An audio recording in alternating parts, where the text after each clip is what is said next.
Chicks featuring Eminem. Special guest we have Kyle Adams.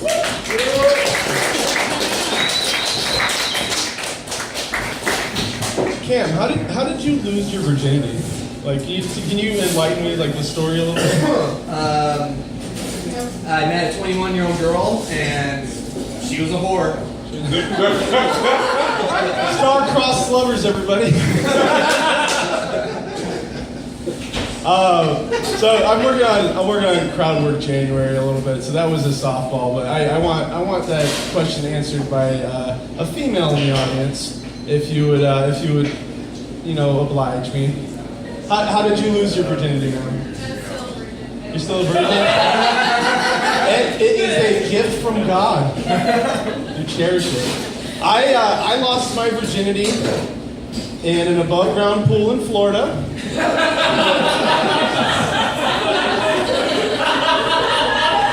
To the Daredevil soundtrack. And the girl stole the soundtrack after we were done.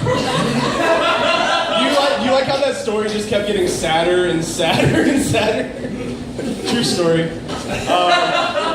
That was right when like all the superhero stuff was getting like super popular, which is it's strange to me because I remember like being beaten up for liking superhero stuff, and then now it's just like the norm. It's weird. It's like, yeah, I don't know, Belinda, have you ever felt like a whole other group of people ever stole your culture before? Is that can you relate to that at all? Like, am I the only one here that feels that way? Like, holy shit. No, but the worst superhero of all, though, is Captain America, if we're going to break it down. I'm sorry. Fuck Captain America. Because this is his story. I was just a little guy, and I just really wanted to fight. And then the doctors gave me a shot. And then now I can't get drunk. And I was frozen in time, and now no one listens to swing music, and it makes me sad. My favorite superhero is Batman, and I kind of like I use him as like a guide because like his character's really cool. Like when you're a little kid, you love Batman because he's got a Batmobile and he's got gadgets and shit. But as you get older, you realize that he's like a really tragic person that like took tragedy and turned it into a triumph, which is really cool. I was like putting a Venn diagram though together. It's like Kyle and Batman. What do we really have in common? And both of our moms are dead.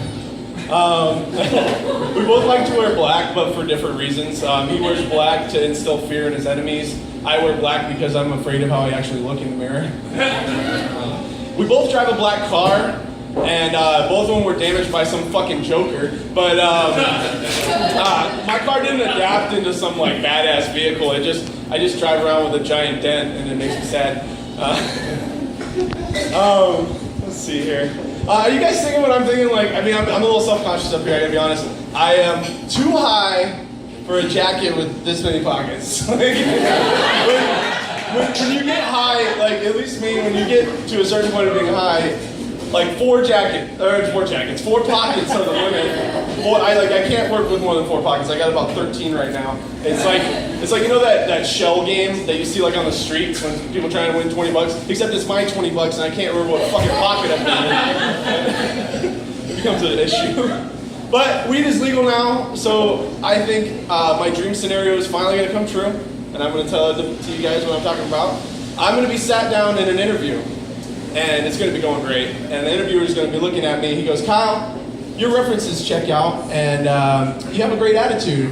But I got to ask you something. I got to ask you a personal question. I'm looking at your eyes, man, and they're really bloodshot and red.